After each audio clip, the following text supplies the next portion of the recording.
I grew up in a small town in Oregon, a kind of place where everyone knows each other and not much happens.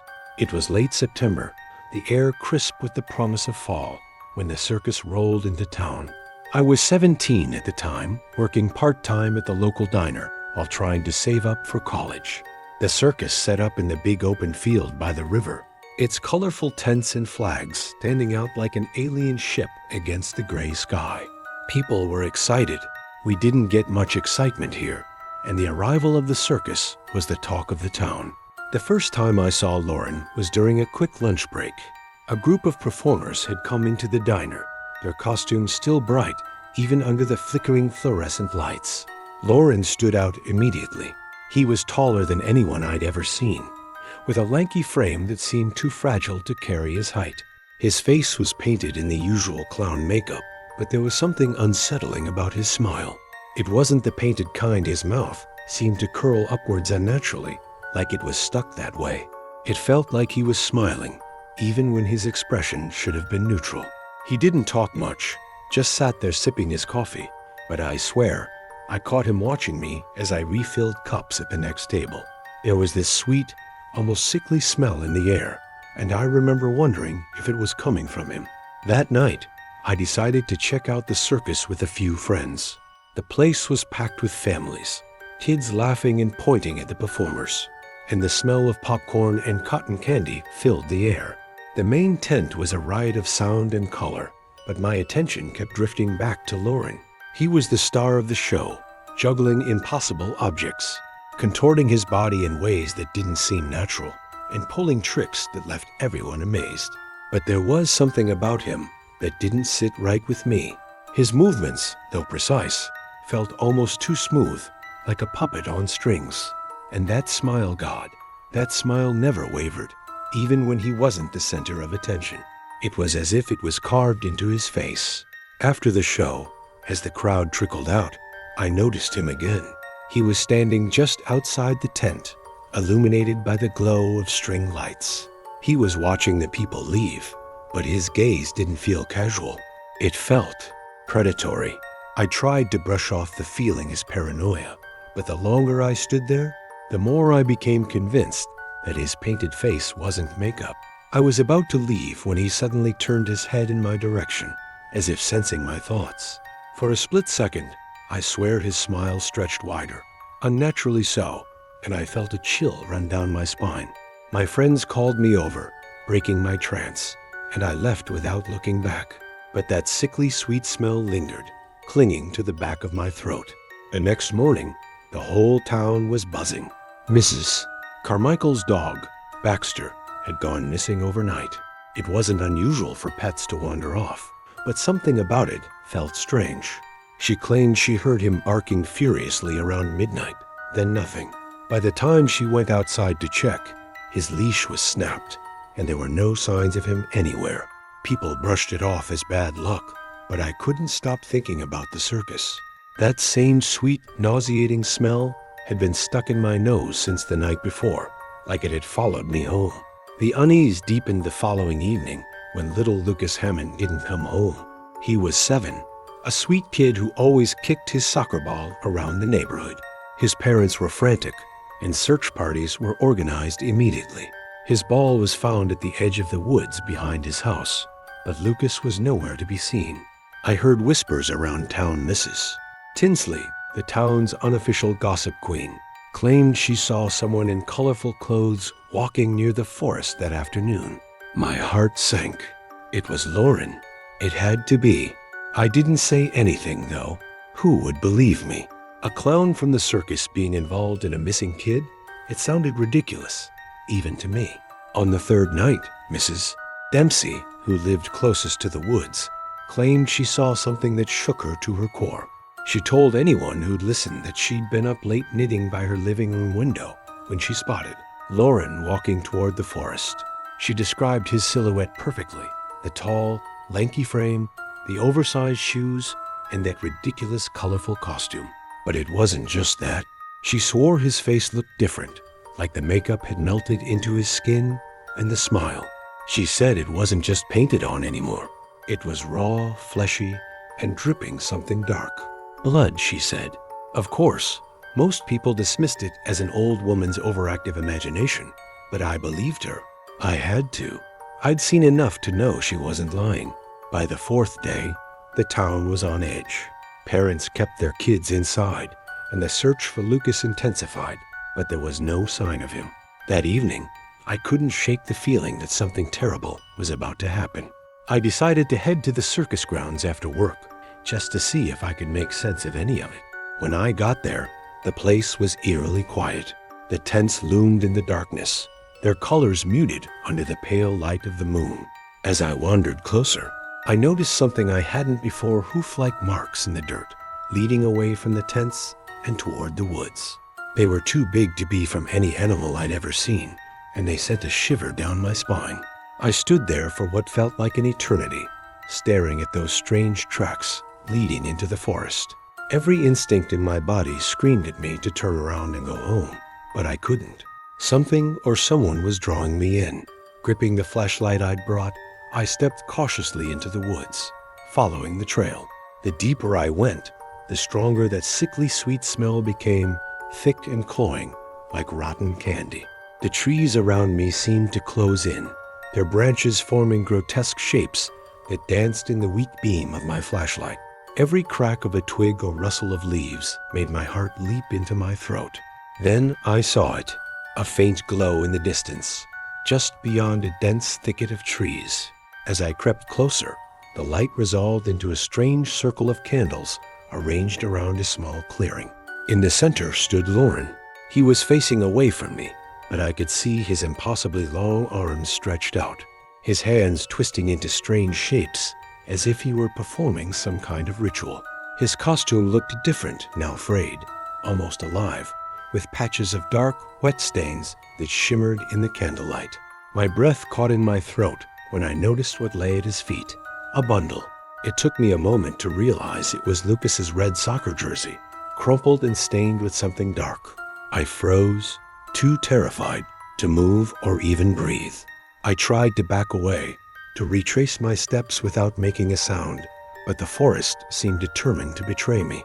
My foot landed on a brittle branch, and the sharp crack echoed through the stillness.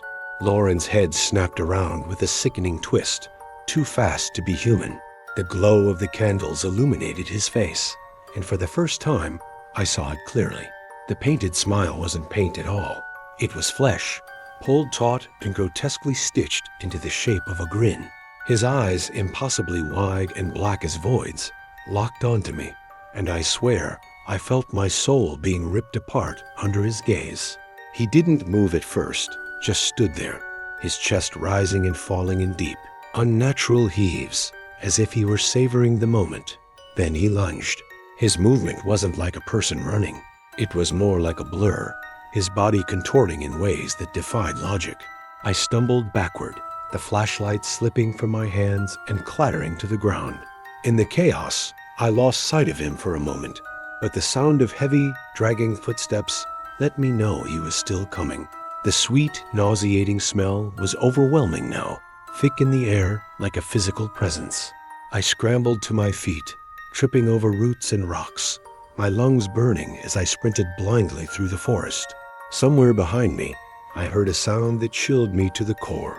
A deep, guttural laugh, distorted and inhuman, echoing through the trees. I ran until my legs felt like they were on fire, my breath ragged and shallow. The laugh seemed to follow me, growing louder and closer, no matter how fast I moved. The forest itself seemed to conspire against me. Branches snagged at my clothes, roots rose up to trip me, and shadows danced just out of reach, teasing my already fragile sanity. At some point, I realized I had lost the trail entirely, and the faint glow of the town's lights was nowhere to be seen. I was alone in the suffocating darkness, with only the sound of that monstrous laugh and the pounding of my heart to keep me company. Just when I thought I couldn't go any farther, the forest opened up into another clearing. But this one was different. There were no candles, no signs of life, only a crumbling wooden shack, leaning precariously as if it might collapse at any moment. I hesitated, torn between running farther into the woods and seeking refuge inside. But then I heard the sound of slow, deliberate footsteps approaching from behind. My choice was made for me. I threw myself inside the shack, slamming the rickety door shut and pressing my body against it, praying it would hold. The interior was dark and reeked of mildew, but I didn't care. I just needed to put anything between me and whatever was out there. I pressed my ear to the door, barely daring to breathe. The footsteps stopped just outside. For a moment, everything went silent. Then came the sound of nails or claws scraping against the wood, slow and deliberate, like Lorin was savoring my terror. The sickly sweet smell seeped into the shack, heavier now, almost tangible. I clamped my hand over my mouth to stifle a scream as I saw the thin, clawed shadow move across the gaps in the doorframe. A deep, guttural chuckle came from just outside, followed by a low, rasping whisper that chilled me to the bone. You shouldn't have followed. Before I could react, the door shuddered violently as something slammed into it with impossible force. The entire shack seemed to quake, dust raining down from the ceiling. I scrambled backward, tripping over debris in the dark as the door splintered, pieces of wood flying inward. The dim moonlight revealed Lorin standing in the doorway, his grotesque smile now stretching across his entire face, splitting his cheeks wide open like a grotesque wound.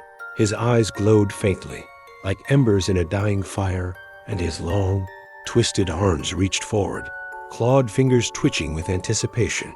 "Stay away," I screamed, grabbing the nearest object, a rusted, heavy wrench, and hurling it at him. It struck his shoulder with a sickening thud, but he didn't flinch. Instead, he let out a distorted laugh, his mouth stretching impossibly wider, revealing rows of jagged, needle-like teeth. I scrambled further back, but there was nowhere to go. I was cornered. As Lorin stepped closer, I felt an unbearable weight pressing down on me, like the very air had turned against me. His presence was suffocating, a malevolent force that seemed to sap every ounce of strength from my body. My back hit the wall, and I realized there was nowhere left to run. The smell was overpowering now, sweet and rancid, filling my lungs and making my stomach churn. His twisted hands reached toward me, and for a moment, I thought it was over. But then, something happened. A flicker of light caught my eye. Behind Lorin, at the edge of the shack's broken doorway, a faint glow appeared, a warm golden light that seemed impossibly out of place in the suffocating darkness. Lorin paused, his grotesque smile faltering for the first time. The light grew brighter, spilling into the shack and illuminating every grotesque detail of his mutilated face. His eyes narrowed, and his body seemed to recoil, twisting unnaturally as he let out a guttural hiss. Without thinking, I seized the moment and bolted toward the light, ducking under his outstretched arms and running as fast as I could. I didn't look back. I couldn't. The light guided me through the forest, cutting through the darkness like a beacon. The sound of Lorin's distorted laughter echoed behind me, but it was growing fainter. The further I ran, the more the oppressive smell and the weight in the air began to lift. Finally, I burst out of the woods and onto the main road, collapsing onto the asphalt as my lungs burned and my vision blurred. The light was gone, and so was Lorin. When I came to, the sun was rising, casting a warm glow over the empty road. My body ached, my clothes were torn, and my hands were scratched and bloody from clawing my way through the forest. But I was alive. The memory of Lorin's face, that hideous, stitched smile, and those hollow eyes was burned into my mind. I stumbled to my feet, half expecting to hear his laugh or catch a whiff of that sickly sweet smell. But there was nothing, just the faint rustle of leaves in the early morning breeze.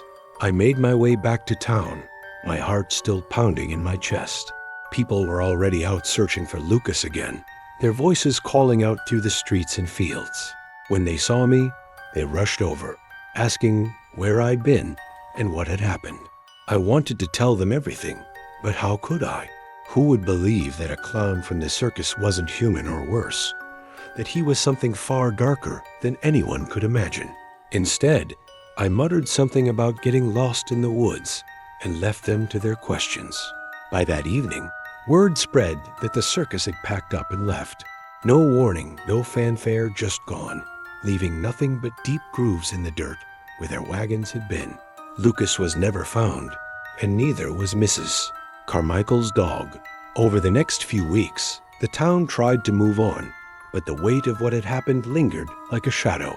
People whispered about the strange events, about Lorin, but no one dared say it out loud. As for me, I couldn't sleep for weeks. Every creak of the floorboards, every shadow cast by the streetlights outside my window, sent my heart racing. It's been years since that night, but I still dream about him.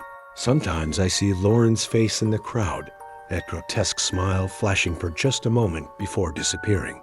I can still smell that sickly sweetness too, every now and then, though I know it's impossible. The circus hasn't come back, and I pray it never does. But sometimes I wonder how many other towns has Lorin visited? How many others have followed him into the woods and never come back? Thanks for watching, everyone. If this story gave you chills, don't forget to hit that like button and share your thoughts in the comments below. What do you think Lorin really was? A demon? Something even worse? And ...